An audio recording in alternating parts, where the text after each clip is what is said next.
What's going on, everybody, and welcome back to the Hard Knocks podcast. I'm James. I'm here with Josh, and we have a very special guest today. We are here with Texas real estate legend, Chris Waters. He's the founder and CEO of Waters International Realty, one of the biggest real estate companies in the country. You've sold hundreds of millions of dollars in real estate throughout your career. No, last year alone. There we Come go. on now. I love career. I love it. But you know, I'd love more credit than that. I love that. I'd love for you to just kind of let the audience know a little bit more about yourself, your story, kind of how you got to where you are now. If you could just give them a little background on you. Yeah. So, I mean, you guys interviewed me last time, and I guess, my face has been on the grindstone for so long. Like, I just think I'm a normal guy. And then that video we did got millions of hits, and all these people were like, "Chris, I didn't realize you made so much money."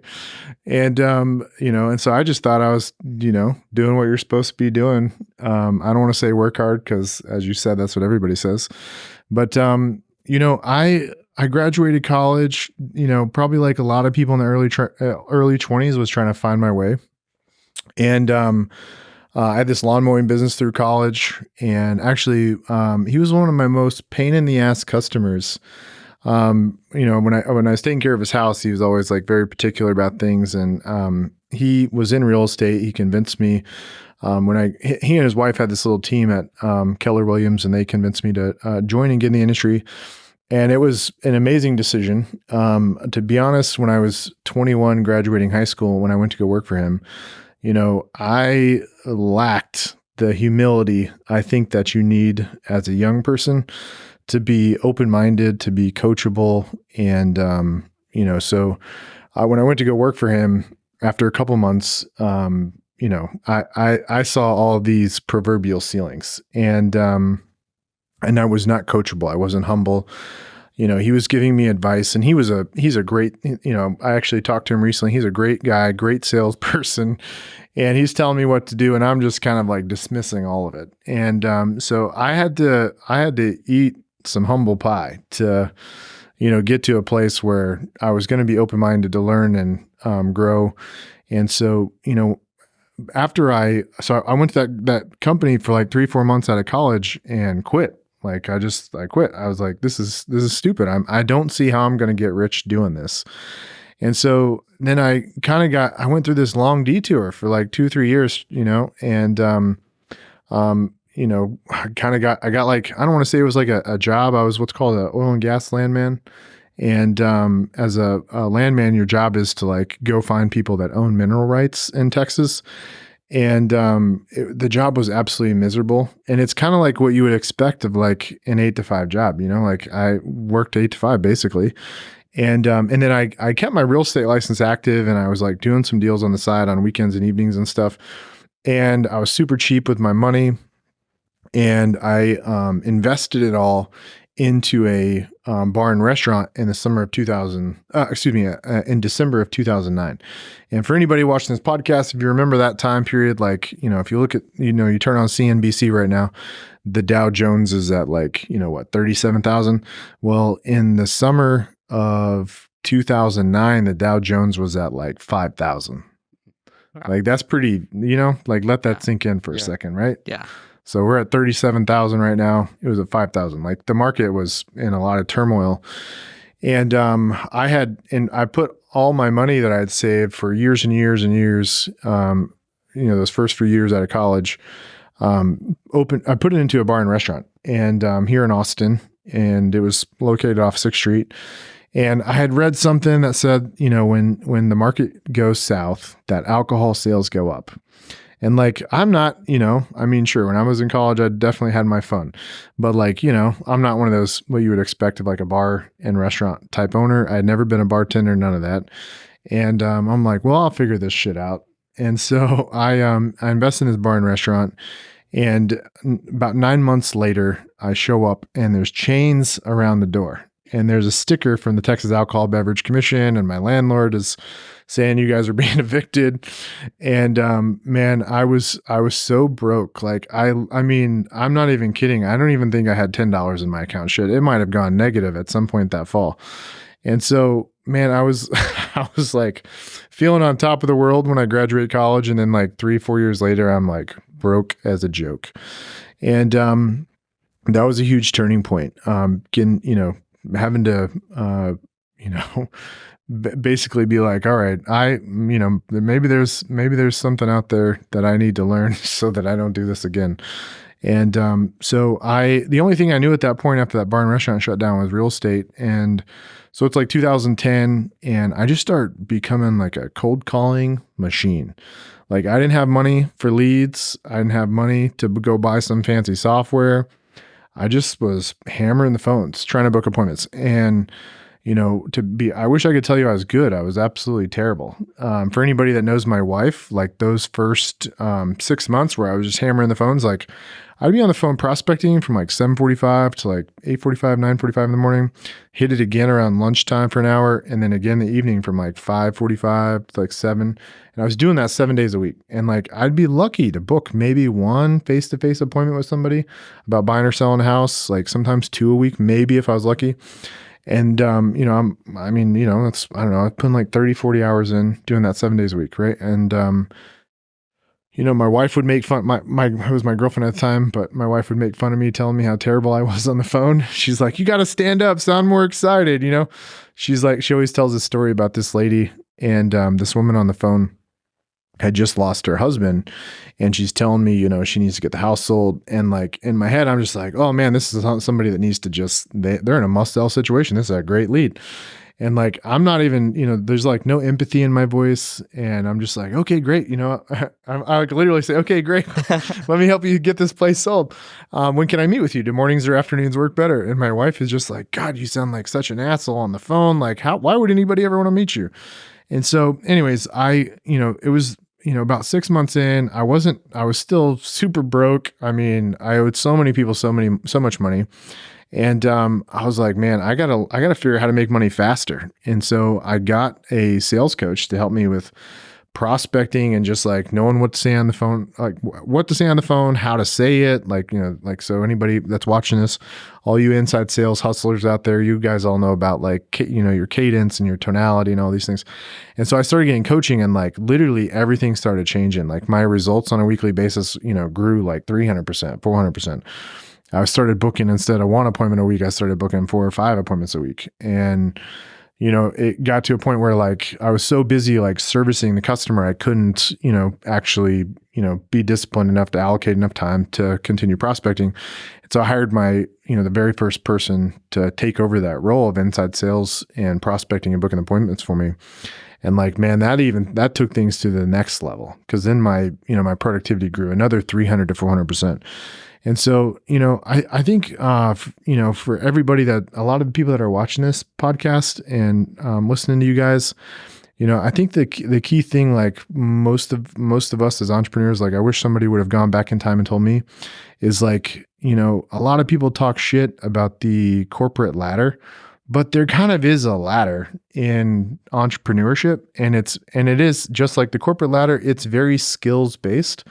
So like, for example, I always say, like, to the guys on our sales team that are younger, there's like 3 basic dominoes you got to knock down, and it's all skills based. It's all based off like experience and just doing it. It doesn't matter if you suck at sales, like you can figure this shit out, but you gotta put in the work and just do it over and over and over.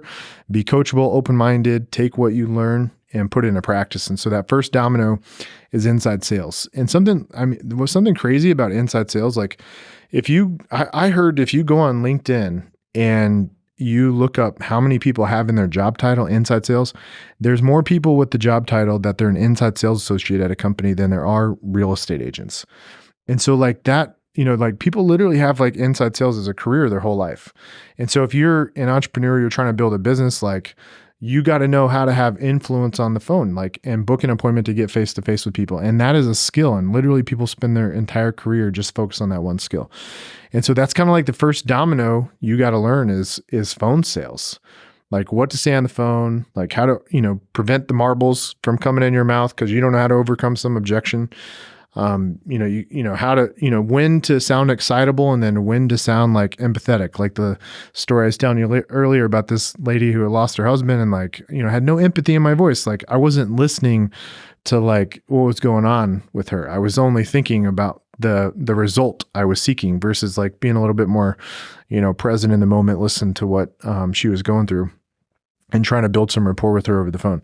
So inside sales, first key domino you got to knock down as an entrepreneur. And then the second key domino is outside sales. Like I've always said, the bridge to riches in real estate is learning how to convert complete strangers into clients. Huh. Like there are these people in real estate, they've been doing it for like 20, 30 years. And if you're a young person, like you don't want to wait 20 to 30 years to be rich. Like I would rather be the reverse. Like I'd rather just be poor in a nursing home and then be rich when I'm young, you know? Yeah. So in outside sales, man, if you can learn how to meet a complete stranger, and build rapport with them, you know, whatever it is you're selling or whatever it is you're doing, come from a place where you can educate them and establish yourself as an expert. And then third, differentiate yourself, like whatever the value it is you're doing and like how that can help them. Like you knock that down, like then you can go to the home plate and close the deal. So that's outside sales. And then I'd say the third domino, and this may sound, you know, like it's not in the correct order, but it's actually, I think, contrarian to what most people might think. But the third domino is subject matter expertise. And so what's crazy is like, you know, you think, you know, you've got to, the first base, you think like, oh man, I got to be a subject matter expert before I go try to book an appointment or before I go try to meet somebody face to face. And it's the complete opposite. Like you're not going to develop subject matter expertise. You're not going to do enough deals until you've learned how to get in front of people and you actually start doing transactions. And I think that holds true for any business. And it's so counterintuitive that, you know, like, you know, I mean, think about like our school system, like you go to school to be a doctor or an attorney or whatever. And like, you're just studying textbooks for years and years and years before you go start working out, you know, in the field with customers. But for business owners, it's like, you need to do the complete opposite. Like you need to understand what is it that people want, you know? And then like, once you understand where the demand is in the market, what it is people want, then you can, you know, as you do transactions, you can start like incrementally adding more value to the transaction to like help differentiate yourself. And then inadvertently as doing more deals, you become a subject matter expert as time goes on. He just gave y'all the millionaire blueprint right in the intro right there.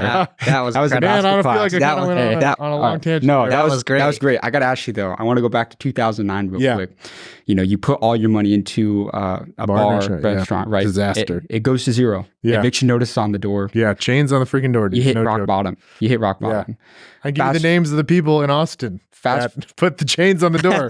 Fast forward to now. You built this multi-nine-figure business. You've generated hundreds and hundreds of millions of dollars throughout your career. Do you think it was necessary for you looking back to hit rock bottom? And even for entrepreneurs now, is it almost necessary that they kind of have to at some point go through a season of that, you know, immense adversity and failure to kind of shape them into really finding that success? Yeah. So man, it's funny you mention this. So the first year I paid taxes on $1 million in net income. I think like 6 months later, I went out and bought an Audi R8. And so this is like 5 years after Iron Man came out, right? And I was so obsessed with this car. Like I saw Iron Man, I think it was like 2009. And like I would look at the car online all the time. And I was like, man, this car is so awesome. I'm going to get this car one day. And so I buy this car in 2014. And like I felt like I started losing my edge. Like, I don't know, it's this weird headspace where, you know, you're like, you know, feel like you've kind of made it, you know? For anybody that's a Tony Robbins fan, you know, he talks a lot about how like, you know, once you set a goal and hit it, you need to really quickly go figure out what you're going to do next. Cause like you can go into this very negative, you know, headspace. You get comfortable. Yeah, you get comfortable. I think I also heard Tony Robbins say, you know, people derive happiness a lot through forward progress. So like, for example, you know, if you're in your marriage, relationship, your family, like your career, your physical fitness, like, you know, if you're going, you know, backwards, like you're going to get depressed. You know, you start gaining weight and getting fat, like you're going to start feeling pretty shitty about yourself, you know, but you start working out, you're going to start feeling good about yourself. So it's like through forward progress, we find happiness. And so in 2014, like I was like, man, I did it. And like, I started getting really comfortable. And so in that year, here goes my ego again, like rearing its head, like when I graduated college, and I started investing in all these different ventures, and I got spread way too thin. Like I wasn't focused, I wasn't disciplined. And, it ultimately, if I could have gone back in time, I could have grown a lot more in those years if I had been more focused and more disciplined. But my ego got in the way. And so I think one of the biggest, things is that you almost got to be like sadistic about it, where you're like, I want to struggle. Like I want to find a way to make myself struggle. It's interesting because I feel like even us as we're going right now through our career is the journey is you got to be grateful for the journey because it's like that you look at the lottery winners, right? You give a lottery winner all this money, a lot of the times they blow it all and they lose it. It's because they're not the person that they need to be able to actually hold and distribute that money and be actually make something of it. Yeah. But I want to go back to the beginning of your journey, the early 2000s. You're starting the lawn mowing company. Yep. And first of all, what inspired you to actually do that? And at what point was it like, hey, I think I actually want to pursue entrepreneurship in the future? Yeah. So kind of an interesting story about me, and I got to give mad props to my mom for this. When I was like 12 years old, I was like into all these activities, and it was just my mom and my brother and I. And my mom was like, she worked in the emergency room as a nurse. She couldn't pay for me to be in like all these, crazy activities. And she's like, Chris, you need to go make some money to pay for some of this stuff. And so like, I'm literally 12 years old. Like I'm in the 5th grade. And so my mom went to a print shop and she got a bunch of door hangers, and her and my brother started passing out door hangers for, it was called CJ's Lawn Service, because I recruited one of the kids in my neighborhood to help me mow lawns. And so like, it was really fascinating to me that she passed out door hangers and people called.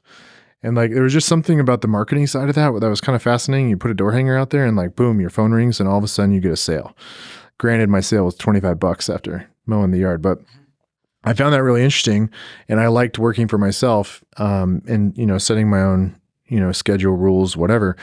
And, I went and got a regular, job in high school, working at Circuit City. And probably a lot of people listening to this podcast or show, they don't really remember Circuit City. But when I went to go work for Circuit City, one of the benefits of working at Circuit City was you got 50, 60, 70% off car audio equipment. And so I'm in high school. This is like 1998, 1999. Well, in the late 90s is when eBay.com launched. And so, at the time, I didn't realize I was doing anything wrong, but I would buy car audio equipment from Circuit City, and then at the 60, 70% off, and then I put it on eBay and sell it. He's flipping. And so like, I just thought that was a perk of working there. And then one day I got called into the office with the store manager, and, like it was they tried to make it this like incredibly intimidating type of environment. Like they were trying to figure out where I was getting the money to buy all this stuff. Like there was some like interrogator on the phone, and, the guy sitting across from me, the interrogator from their corporate offices on the phone. And, they like pull up a screen of all my employee purchases, and it's like page after page after page of car audio equipment. And so I was like, yeah, I'm just, I wanted to take advantage of my employee discount, and I'm buying some stuff to, resell. And they're like, that's a violation of our policy and procedures manual. And I was like, well, it doesn't say anything in there about like eBay. I don't see anything on there that says I can't sell this on eBay. And so anyways, they created a new policy after they fired me in that moment. And they sent out this like company-wide, whatever memo saying, tell your employees they can't do this. And so, that happened. And then the lawn mowing business thing happened. And then when I went into college, my freshman year of college, I moved to Upstate New York, and my uncle bought this franchise. And like when I was graduating high school, I was like thinking to myself, I'm like, man, I need to learn as much about business as possible. I was really interested in what happened with my little lawn mowing business. And I kind of liked how I was able to buy stuff from Circuit City and resell it, And so I went to Upstate New York, kind of learned like like how, what they tell a franchisee to do with their playbook to build the business. So I learned a tremendous amount through that. And when I was in upstate New York, I froze my ass off. So like in Texas, right? It's like our winters are pretty mild. They got like 120 inches of snow the year I was in New York, and I was completely miserable. And I was like, I want to go home. But the problem was like, I couldn't go home unless I was going to go take out a loan for college, for school. And I needed to figure out a way to pay for school. And so I was like, man, I'm going to go put out door hangers. Like when I was 12 years old, when my mom put out all these door hangers. So I'd saved some money that freshman year helping my uncle. And when I came back to Texas, I just started passing out door hangers like crazy and started building a lawn mowing business that way. So that's kind of, it all, I think it is probably just my personality type. For anybody watching y'all's show, like, I think entrepreneurship, like either like it's like in your DNA or it's not. Like over the last 10 years, like a lot of people want to be an entrepreneur, but I actually think a very small percentage of people actually are. I think more people are like entrepreneurs, but like you almost got to be sadistic to be, in a headspace where you're willing to bet it all and eat shit and grind until you find a way to be successful. It's like I always talk about, like the most successful people, like they lost their mind a little bit to whatever that they were working on. When, Bill Gates was building Microsoft or Mark Zuckerberg was building Facebook in general, they kind of had to lose their minds a little bit. I wanted to ask you though about the importance of focus and becoming an expert on this one particular industry in real estate, because you got to a point you were making some good money and you started to diversify and throw your money into different places. Yeah. How important was it though to really become an expert and solely focus on real estate, and that leading to you building this massive company? So I was listening to, I think, a Tim Ferriss podcast or some kind of video thing he did where he's like touring his house and he was showing off his like bookshelf at his house in San Francisco. And he like pulled out this book and it's called The Magic of Thinking Big. And so I think the problem like we all have as entrepreneurs is we kind of hit what we think in our head is the proverbial ceiling. And we stop thinking creatively about how to push the business to the next level. So I think when that happens, when you have, as an entrepreneur, feel like you push this to the edge, that's when you go and get distracted. Because like if you actually stayed focused on your core business and kept thinking creatively about how to keep pushing it to the next level, you would continue to grow by leaps and bounds versus getting distracted and starting a bunch of other little ventures. Wow. Yeah. Something that we talked about in a previous conversation is the importance of coaches. And you actually even mentioned it. You got a sales coach who's like, look, it's clearly just, I'm not getting the results that I want. Mm-hmm. And as someone who sold, hundreds of millions of dollars in real estate last year alone, do you still have coaches today? And what would you recommend to people who are maybe struggling along their journey in that thought process of getting coaches? Man, so that year I was telling you about when I like got the Audi R8, I didn't have a coach that year. And I got so distracted. I didn't have like some accountability partner, somebody to kind of review all my decisions with.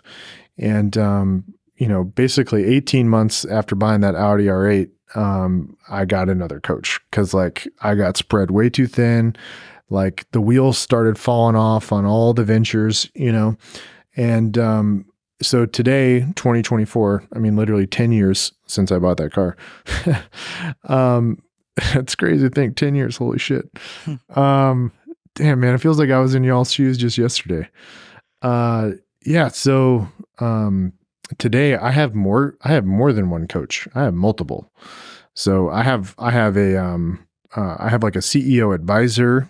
I have a financial advisor, financial coach, somebody that, really helps me understand the implications of my decisions.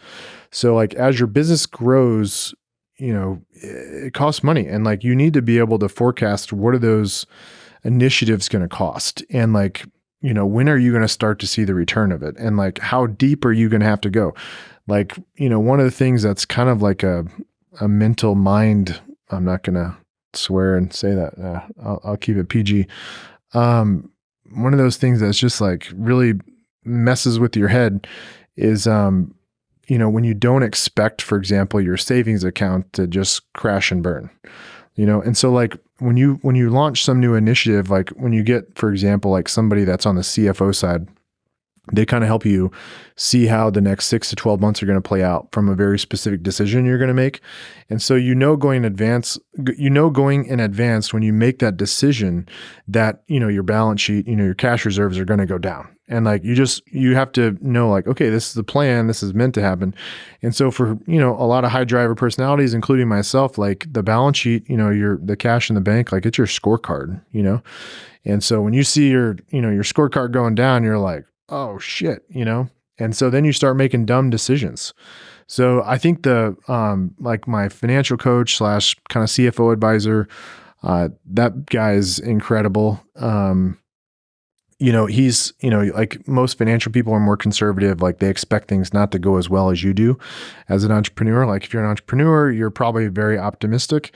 And so you kind of need somebody to be your devil's advocate all the time, like challenging what you think is going to work out, And so that's one of mine. So CEO advisor, somebody on the CFO advisor side. I have a marketing advisor, and I don't have a physical coach right now helping me on the fitness side, but I need to get one, man. I got you. Yeah. So I got to ask you this. First of all, I just wanted to, I love how you brought up kind of having that person who plays a little bit of like devil's advocate, because we're big on not having yes man. You can't have yes man. Yeah. I wanted to go back to, again, that last interview that we did multiple millions of views on all platforms. Mm-hmm.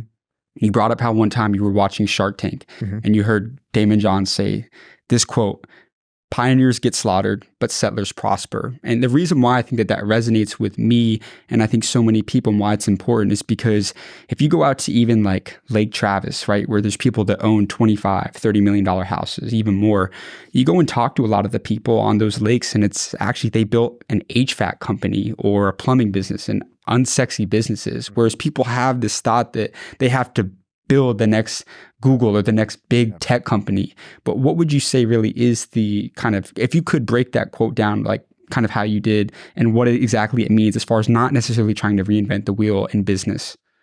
I mean, I think the thing, like if there's a theme of something I feel like I keep repeating myself on, is how important it is to stay humble. And so I think when you're a high driver personality, you have like really high expectations of yourself. Your standards are high. You want a lot out of life. You want to suck all the juice life can give you, like experience everything.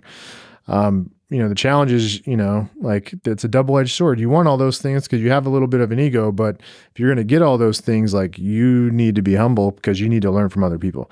And so, it's like every time I struggled was when, I wasn't going to somebody else that had already figured it out. And so like, the real estate industry has been around forever. The National Association of Realtors was formed in 1908. And so, in my 20s, when I got into real estate, like I was like, oh man, I'm going to go compete with Zillow and I'm going to go beat all these big national companies. And I'm like a kid on this red IKEA couch. And so I'm like doing all these things, working really hard, but I'm not getting anywhere. And it's because I'm like trying to think, how am I going to outdo one of these big national companies that's publicly traded? And, for me in real estate, like it's an industry that's been around for a long time. National Association of Realtors, 1908. And there, think about it. There's probably been if I were to ask you guys, do you think there's been some people that have found success in this industry before me? You'd probably say yes. And so it's like, again, I'm coming back to Tony Robbins a lot. Not intention. I do love Tony Robbins, but to, something, Tony Robbins talks a lot about is like, go model somebody else's business that's like in your industry and like get your foundation solid and get revenue coming in, and then use your discretionary income to reinvest into the business and try to implement some of those creative ideas. Another, something else I've learned as it relates to pioneers get slaughtered and settlers prosper is, as a pioneer, like most entrepreneurs, you like go all in on some idea and you go all in big. Like that bar and restaurant I told you guys about in 2009, I put every dollar to my name into that business. And so you can test ideas on a much more smaller scale without going broke. So, I can't really think on the spot about the bar and restaurant business, but like for example, if you want to open up a restaurant, like instead of going and spending a couple $100,000 to build out a restaurant, go start a food truck, right? Or go start selling food like to the convenience store, and the convenience store resells it for you. Like go make sure there's demand out there for whatever it is you're trying to sell. So, man, humility goes so far, and it is so hard for an entrepreneur to stay humble. So, I mean, I feel like we had a similar experience within ourselves. Is we're a content company at the heart, but a year and a half ago we wanted to try to become an e-commerce company, but it didn't end up working. Right, it didn't end up working how we wanted it to, and there was a lot of lessons in that. And it was focus and really just continue to double down on what you're good at, but also it's the lesson of you can't be emotional, you can't make emotional decisions. Yeah. And I feel like right now, within your career, if you're playing with lots of money, right? So you win big, but you can also lose really big as well. Yep. So if you have a scenario or a story of last year of just adversity and how you kind of overcome that, if you could share that, I'd love that. Yeah. So, I mean, like for anybody that's listening to this as of January 2024, right? Like the data just came out for 2023, and home sales this past year were lower than they were in 2008. Let that digest for a minute. Like Bear Stearns, all these companies crashing and burning, the mortgage crisis, the movie they made about mortgages, The Big Short, right? The Dow Jones down to 5,000, right? Last year, home sales across the U.S. on a transactional basis were less than they were in 2008. So in my world, on the real estate brokerage side, we have been getting our ass kicked for the last 18 months. And the last 18 months have been us eating a lot of humble pie, for sure. So, the reminder I'm getting over the past 18 months is, number one, stay focused, stay disciplined, and 3, test on a really small scale. Like, we would, when we would test some various things, and, drop $500,000 or $1 million. And I could have done something on a much smaller scale and spent maybe like $50,000. So it's kind of interesting. Like, even, you guys interviewed Mark Cuban, Grant Cardone. Like, even if you have billions of dollars, you shouldn't go out and drop, $10 million or $100 million on testing an idea. In the software technology world, they have something called, we need to develop an MVP, a minimal viable product. And it's like the bare bones thing to try to get it off the ground and share with people and see if it actually creates value and if it's actually going to, if there's going to be demand for it in the marketplace. And so, I think one of the biggest challenges I had when I was young, and I think a lot of people have when they're young, is like you don't think you have the resources to be able to pull off what you want to do. But actually, if you're in that headspace, it's not that you don't have the resources, it's that you're not being resourceful enough. Because you really don't need that much money to go test some idea. And then as you increase your revenue, again, like I said, you can incrementally put it back in the business and grow, right? And if you continue to validate and grow revenue, then you have more confidence to continue to invest more and more into it. And shoot, if you have consistent success, like finding money will not be difficult. Go hit up Grant Cardone or one of these VC groups. They'll throw money at you if you're showing a proven track record to be able to grow your revenue. We don't lack resources, we lack resourcefulness. Yeah. So let me ask you this then, because obviously a massive component of the real estate business is sales, right? Mm-hmm. And you talked about the inner outer sales component of those being two of the most important skills to kind of master as an entrepreneur. Yep. But I wanted to ask you though personally, like how important was it for you to not just learn how to sell real estate exceptionally well, but being able to sell yourself? Because you brought up Mark Cuban, Grant Cardone, guys who have been able to raise hundreds of millions, billions of dollars, right? Mm-hmm. But they are extremely good at being able to sell themselves. How important has that skill been for you to master when it comes to being able to raise money, close massive deals, and just in general in business?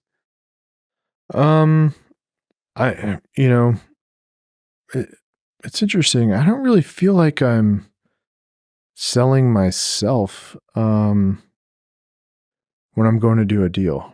I think what happens is like as your skills get better, your confidence grows, and like, people are buying into your confidence. And that confidence comes from doing it over and over and over again. I mean, the other thing that obviously happens as you do things more and more and more, like you learn, how to do something better. So, your question was about how do I sell? Yeah, like just the importance of like being able to sell yourself when building a network or closing deals in general. Man, I don't know. I think selling yourself is fairly easy, Like if you're a hungry, driven, excited person, like people pick up on that, Like that's easy to sell. Like be one of those people that's got energy when they're talking about something. Man, you may not even know what the hell you're talking about, but if you're excited about something, like other successful people pick up on that. When I think about like the first, like, I don't know, couple dozen appointments I went on to meet people about selling their home, like half the time they hired me was because they said they were like, man, you're the most, no one else came in this house as excited as you to sell my home. And that's why I hired you. So I mean, like, I think that the energy and excitement and that hunger, especially early in your career, can go so far. Like you may not know what the hell you're doing. Like shit, you may screw up, you may price that house way too high, but like, you walk into there and you're excited. People want to be around that, like they want to be around people that are excitable and are results driven. And so, man, I don't know. I feel like that's like the foundation of like selling yourself,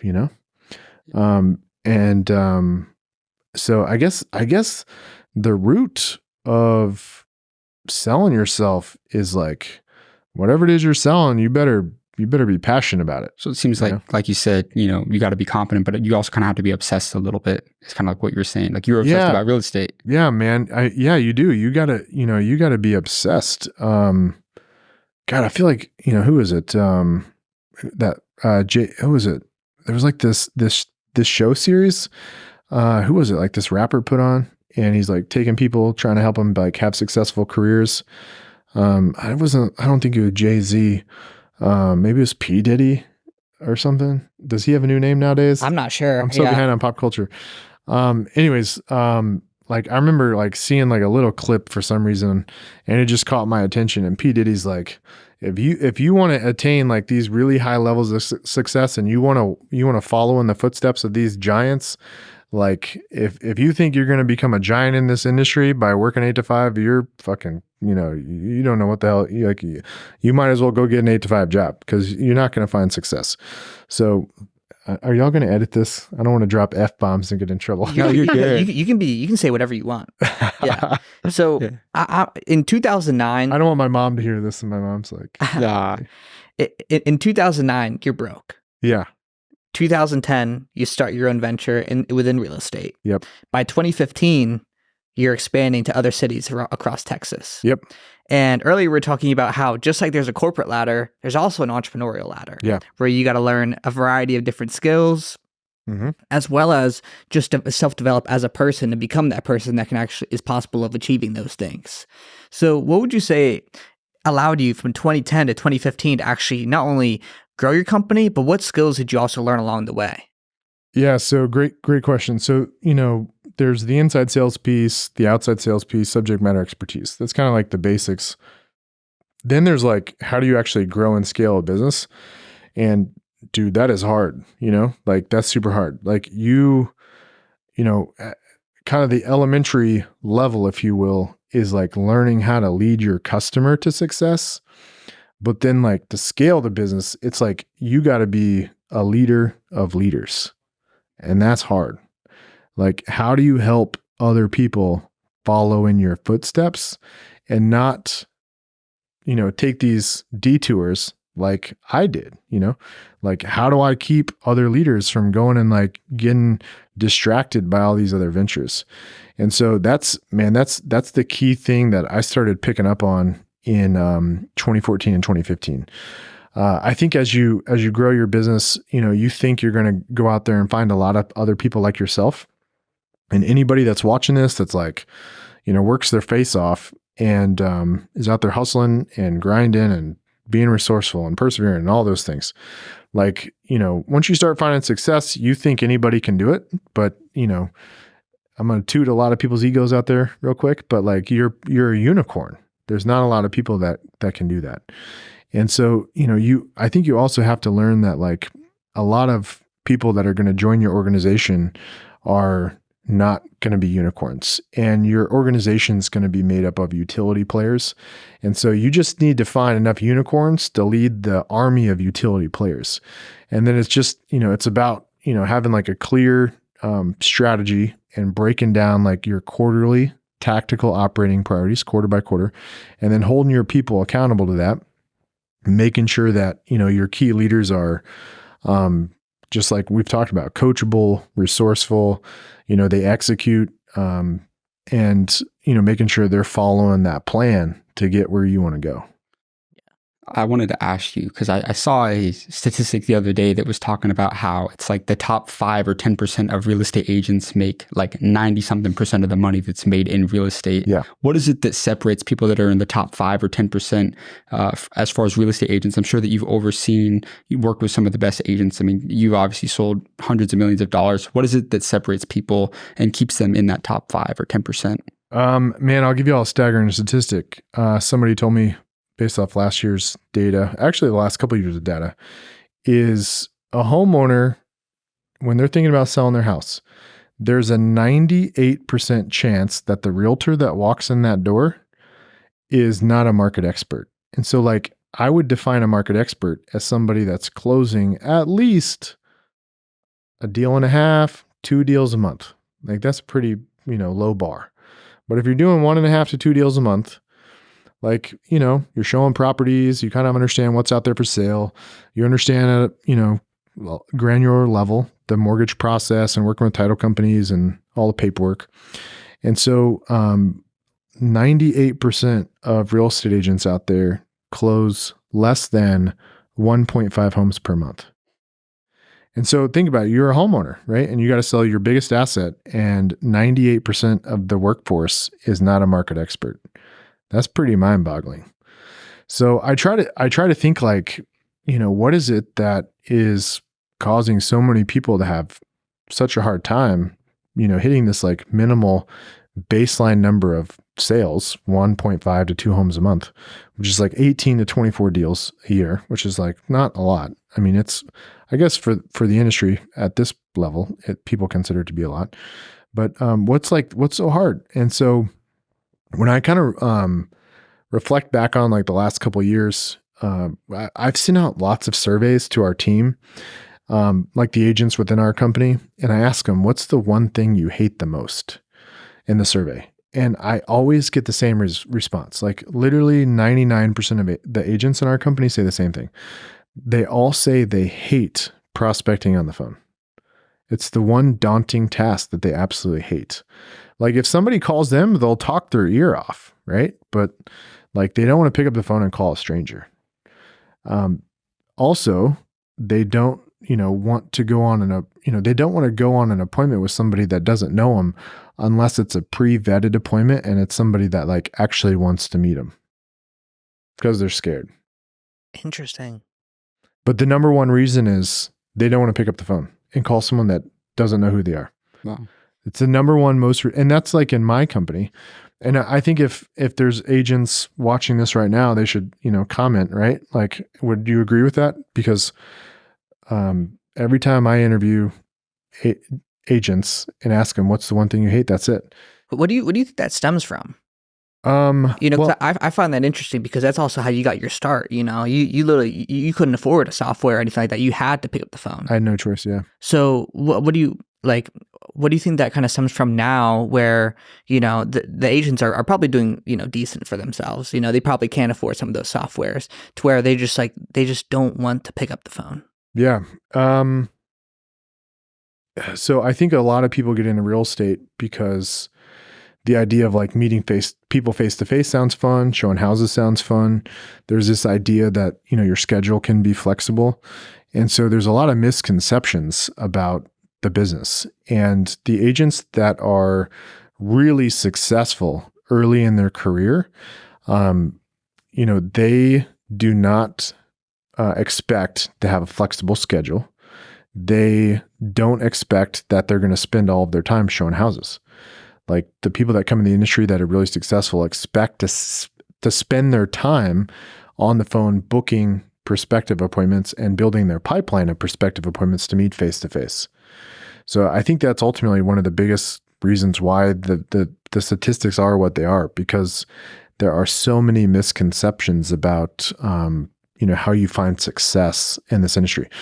Now there are different business models out there. And so like, for example, in our company, we took that information, like that when we surveyed all of our agents and they said they hate calling, we took all that information and we're like, all right, we're going to completely eliminate that from your job description. And our agents don't have to prospect at all. They literally don't have to pick up the phone and call someone they don't know. So we have an inside sales team. Remember I said on LinkedIn, you can like look on LinkedIn, there's more people with the job title as an inside sales associate than realtors. Well, we started building an inside sales team. They book all of the appointments for agents. So our agents get to spend all their time meeting people face to face, spend all their time showing houses, and then they don't have to worry about picking up the phone. That's great. And so that's ultimately what's helped drive a lot of the success is, okay, if the real estate industry is set up in this way where people get into it because they see the $1 million real estate agent or whatever that show is in New York or whatever, and they think it's all about, showing properties, and they don't see the behind the scenes stuff, and they come in with misconceptions. If that's the deal, like, that's something I can't change. Like I can't change that. I can't change, there's 300 million people in America. Like if the general consensus is that's what you do as an agent is show properties and meet people face to face. And it's not that you put all this effort and time into like building your pipeline from an inside sales perspective. If I can't change that, well then based off the workforce and what they want to do, I need to come to them, if that makes sense. Yeah. And so kind of my value to recruiting agents is I'm going to spend the money on marketing to generate the prospects, and then our team is going to book the appointments. So all you have to focus on is mastering outside sales. And so my agents aren't like my agents in my company, they're not entrepreneurs. And like I tell people, if you want to be an entrepreneur and start your own business, like you probably shouldn't come work for me. Like if you want to be a salesperson, and like specifically an outside salesperson, which by the way, that's a whole nother job title, right? Like you look at Fortune 500 companies, you looked on LinkedIn, like there's a clear division between inside sales and outside sales. And so when I hire a salesperson, that's what I'm going to have them focus on is mastering outside sales. And then I'll have inside sales people that book the appointments for them. And this is where the difference lies between agents and entrepreneurs. As an entrepreneur, you got to learn all this shit. Like you got to learn how to be the inside salesperson. You got to learn outside sales. You got to learn subject matter expertise. And then you got to teach other people to follow in your footsteps. What I'm starting to realize here is exactly what you were talking about earlier, how you have, the utility players and you got the unicorns. Is you just have subsets of people in different roles to pretty much allow them to just be really great at what they're doing. So that way you don't have to learn 3 different skills. It's like, hey, just learn this and be the best at it you can be. And at what point did that kind of hit you of like, look, like if we want to become the best and the biggest brokerage we can be, we need to have people just focus on really one role at a time. Mm-hmm. So, I read this book. My mom bought me this book when I graduated college, and it was written by Gary Keller. It was called The Millionaire Real Estate Agent. And so this concept of specialists was something they talked a lot about in the book. But something I've actually learned, as we've gone way beyond a business doing 7 figures a year. Something I've learned is like, the thing that every Inc. 500 company has in common is the whole company is made up of an army of specialists.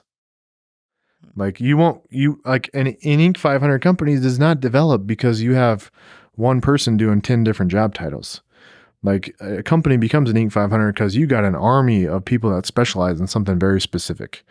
So I think this again is like another challenge for anybody that's an entrepreneur is like, you have to learn enough of these specific skills to build your business. And then you got to learn when you need to go hire somebody and delegate those things to somebody else that's going to spend 8 hours of their day just on that one specific thing.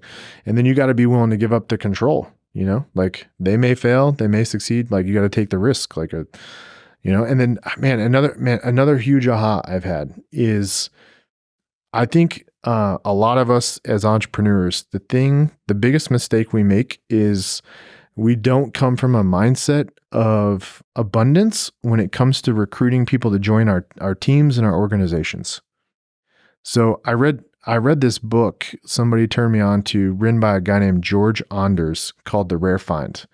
And this author goes into all these organizations to try to understand what makes them so successful.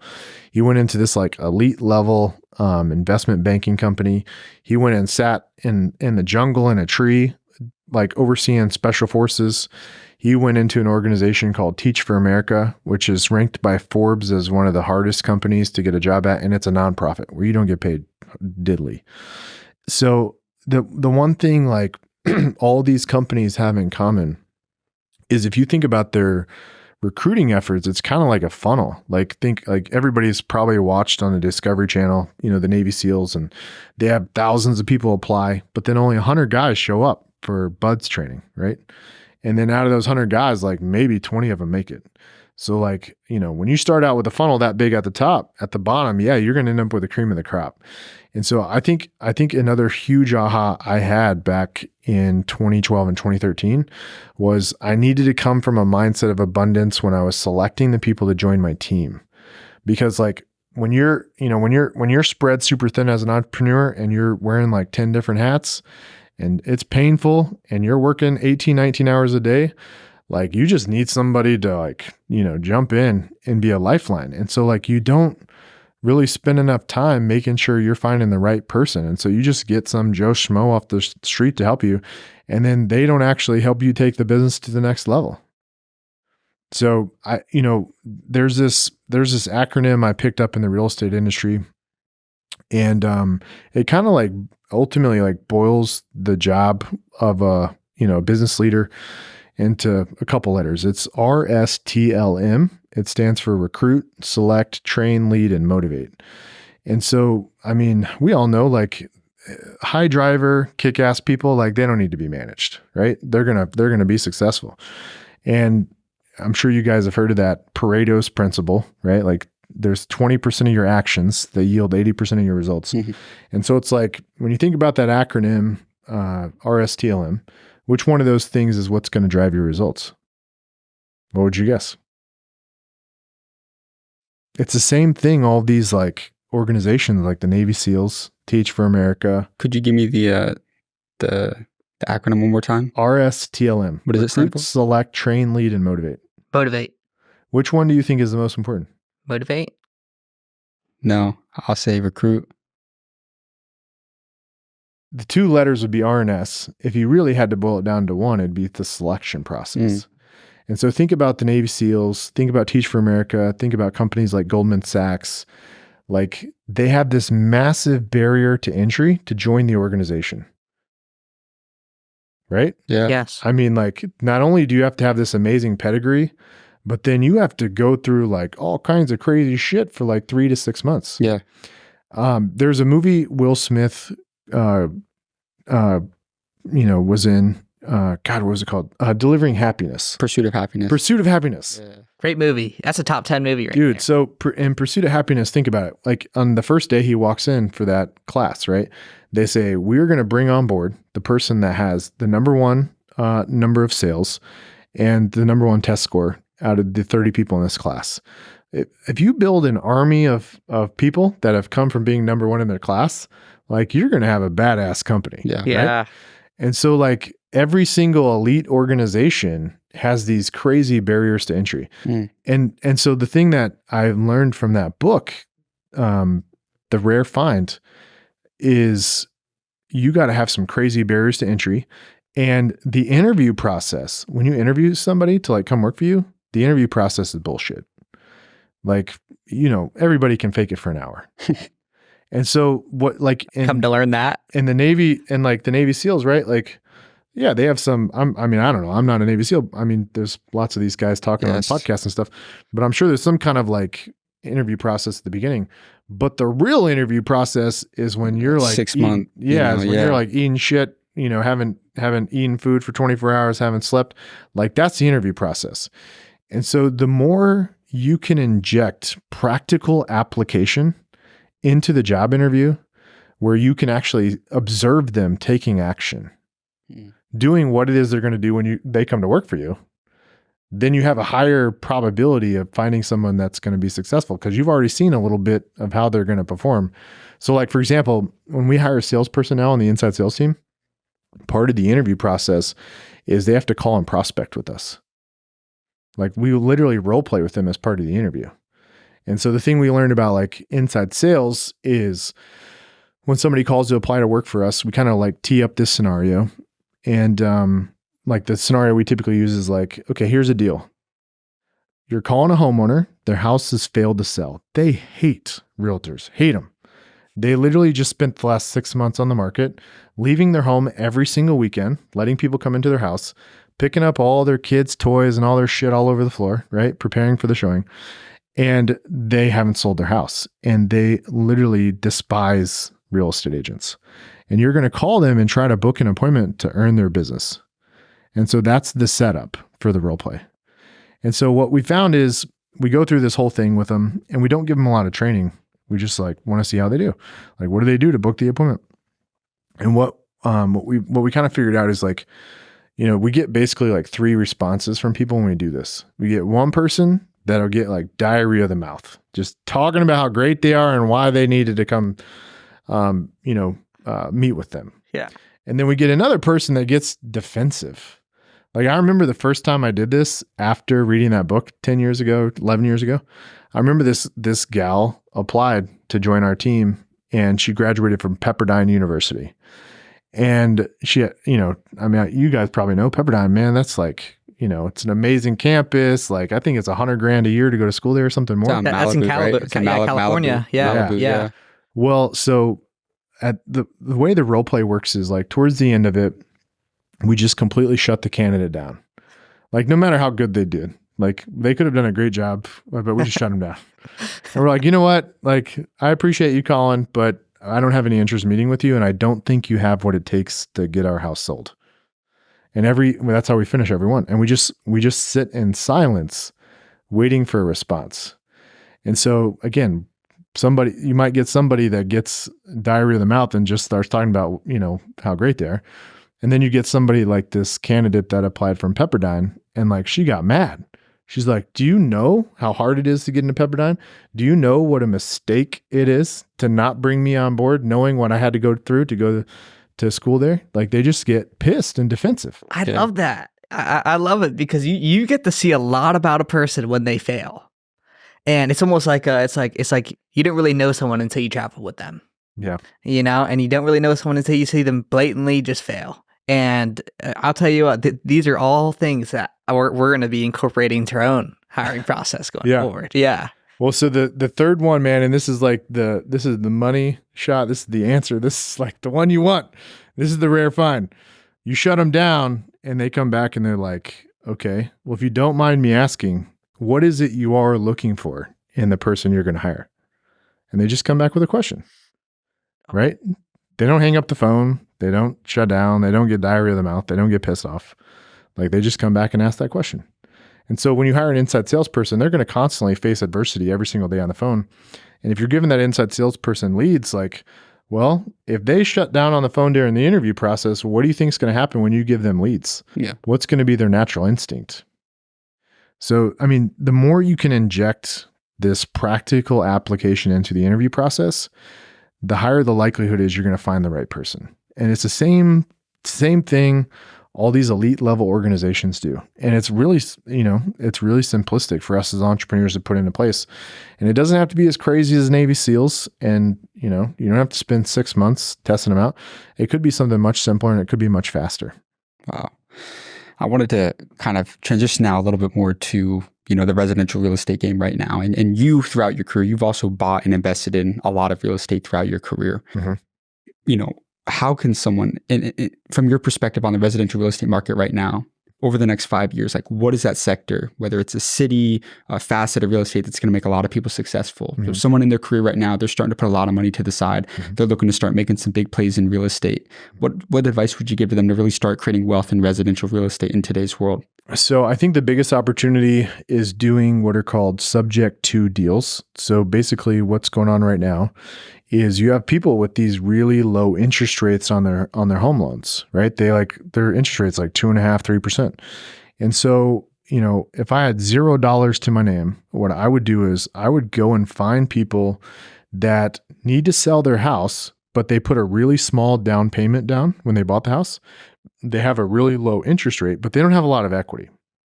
And I would go to them and I'd tell them, look, I'm willing to take over the burden of the mortgage and take over those payments. I mean, they're not going to be able to sell the house because they don't have enough equity to cover the closing costs. And so I'll take over the burden of the payments, and then you get a contract saying you have a deed to the property. You keep the mortgage in the homeowner's name, but you have the deed transferred to your name, and then you make the payments. And some of the things you can do in advance, like, because people watching this might be like, oh shit, how am I going to cover the mortgage payment? You can actually start advertising the property for lease. You get permission from the seller, get written permission from the seller to advertise the property for lease, to find a tenant, and then time the closing for the seller so that, when they move out of the house and vacate it, have that timing sync up with when the tenant moves in. Wow. And so that way there's no loss of vacancy, that you don't have to, you're not having to pay rent for free for a month or anything. It's just going right into it. Yep. And you have no cash in the deal, right? And you're alleviating somebody else that couldn't sell their house otherwise because they don't have any equity, but they have a really low down payment. The other little variable, I wouldn't call this little, it's pretty important, is you need to make sure when you calculate what the monthly payment is on that house, like the taxes, the insurance, the mortgage, you got to look at that cost relative to what the market rate is for a home in that area. So for example, if they call it PITI, principal, interest, taxes, insurance, if the PITI is $1,200 a month, you need to make sure that you can rent that house out for $1,400 a month. So there's some positive cash flow, because you also got to think about, incidental expenses that could come up. So those are some of the things you can do to get into the real estate game on the investment side if you literally have no money. I mean, that's one of the best ways. The other popular way, this is what you learn at all of these get rich quick, seminars, is what's called wholesaling. So like your job is to go look for distressed properties. Like you drive through neighborhoods, you look for houses that look like they're dilapidated, and you knock on the door and you ask them like, are you guys interested in selling? And you try to get the house under contract at a discount and then sell it to somebody else. And so there's some arbitrage on there. You're basically getting paid for the value of like finding the deal. Yeah. So like, for example, in most counties across the United States, they have a sale at the courthouse.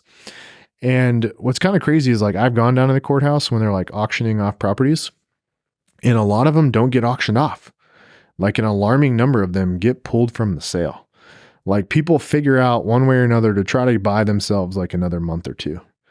But the thing that ends up happening is a lot of them will end up back at the courthouse steps and will eventually get foreclosed on. And so that's a public list. Like you can go get that list for free. It's listed as public record. And you can go door knock those houses and say, hey, I'm curious if you guys would be open-minded to selling me your property, and I'll take over the burden of the payments. So there's a lot of creative ways in real estate to buy homes. There's a lot of creative ways to make immediate cash flow, like wholesaling a deal, for example. And it really doesn't cost a lot of money. I feel like that's why they always say, look, if you don't need a lot of money, you just need to find a deal. Yeah. You just need to find a deal. So on the real estate side, like as y'all maybe are picking up on this, like imagine knocking on somebody's door and they have no idea who you are. Like your ability to get somebody your ability to convince somebody to sign the deed over to you, and to like that, for that person to trust you enough that you're going to pay the mortgage and like actually accomplish what you say you're going to be doing. Like, I mean, think about that. You're a complete stranger. Like, what's the process you got to go through from an outside, I call it outside sales. That's skill. Mm-hmm. Like, what's that process you got to go through, to be able to build rapport, establish yourself as an expert so they don't second guess your ability to pull this off. And then your ability to differentiate yourself as to why this is the best option for them and why they should go with you. And then ultimately close the deal and get the contract signed. So like there's this process. So real estate, man, like inside sales and outside sales are the two most important skills to finding success in real estate. And I think in large parts to any entrepreneurship journey, like you guys, sending people a cold DM, right? And then I asked you, how'd you reach out to Grant Cardone? You said you sent a cold email to his assistant. See, but then she called you up on the phone, right? And you had to convince her to like get you in front of Grant Cardone. Absolutely. And so that's inside sales right there. Right. it's like you said, it's a skill because, you know, there's ways you got to go about it. We were just talking about this, I think last night, is we get, you know, hundreds of DMs on a consistent basis, and people will be like, hey, or question for you. But like, I feel like if you want to go out and actually seek something, you know, a meeting with someone, it has to be strategic. It has to be planned. Yeah. And you can't because at the end of the day, like people, you know, especially, you know, the more successful they are, the less willing people are to, you know, give up their time because the more valuable it is. And something I think is really interesting, especially about, you know, outside sales, indoor sales, is how much of a character builder it is. Before Hard Knocks, I did door-to-door sales. I did canvassing for like a home remodeling company, and I'll never forget this. I'm going through because we're selling like decks and patios, and I'm pulling up on this neighborhood, and all the houses don't have any decks. I'm like, I just hit the jackpot, and I knock on this guy's house, and he opens the door with a sniper rifle. Oh shit. Oh my God. And I was like, oh my God. Like, I didn't say that. I'll probably look like a deer in headlights. Yeah. Because, you know, you don't know what you're going to get, yeah. you know, when you're door knocking. But ended up, obviously, I'm still here. Nothing ended up happening. So why didn't anybody have decks in that neighborhood? So everybody's he let me know, carrying a gun? It was owned by the whole neighborhood was owned by one person, so they're all renters. Oh, okay. So I mean, and then when you're canvassing for a home remodeling company, you can't sell it to the renter.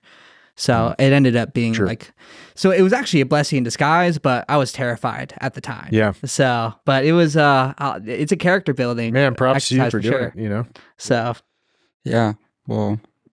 Yeah. 3:30. So. Yes, sir. All right. Well. Guys, that's a wrap on today's episode. Chris came and dropped $1 million worth of game. He brought out the heat today, man. Thank you so much for coming on the show, man, and pulling up on us in Austin. I love it. I love it, man. It was great. It was fun. Awesome, man. Cool. And where could everyone find you at? Man, you know, I guess if anybody's watching this and they're interested in getting in the real estate game, you know, they can go to my website, christopherwaters.com. That's Waters with 2 T's. And you know, just like fill out a form on the website saying you're interested in joining. We have a scholarship program for people. We'll like literally pay for them to go through real estate school. I can guarantee you, I think I just dropped a couple of the hints of what's in the interview process. Yeah. But I can guarantee you it's not easy, but we'll pay for all your schooling and help you get going through our scholarship program. And, you know, I guess, you know, people interested in doing like investment stuff, you know, I do a lot of investment stuff, venture, you know, angel investing and all kinds of stuff like that. Yeah. You guys can send me a DM on Instagram. Yeah. Cool. Hey guys, be sure to like and subscribe. We've got amazing content on the way. We'll see you in the next video.